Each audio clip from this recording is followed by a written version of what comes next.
తాజ్ మహల్ కంటే 100 సంవత్సరాల ముందరే నిర్మించిన మన కొండారెడ్డి బుర్జీ చరిత్ర తెలుసుకుందాము.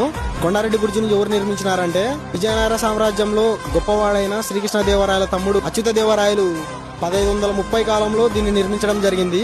మొత్తం ఈ ఏరియా మొత్తం కర్నూలు కోట ఒకప్పుడు విజయనగర సామ్రాజ్యంలో. ఈ కోట చుట్టూ కొన్ని గోపురాలు ఉండేవి. ఇది కూడా ఒక గోపురం లాంటిదే, కానీ గోపురం లేదా బురుజు అని కూడా అంటారు.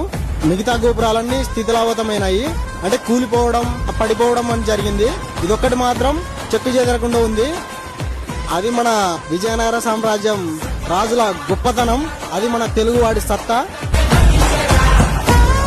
కొండారెడ్డి బుర్జుకి కొండారెడ్డి అనే పేరు ఎలా వచ్చిందంటే, కొండారెడ్డి అనే ఒక విప్లవకారుణ్ణి ఈ బురుజులో బంధించినారు.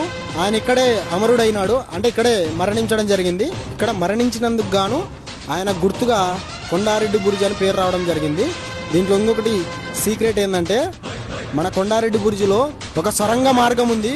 కృష్ణా నదిని దాటుకుంటూ అల్లంపూర్ దాకా అయితే వెళ్తుంది. ఇది మన కర్నూలు కొండారెడ్డి బురుజు చరిత్ర.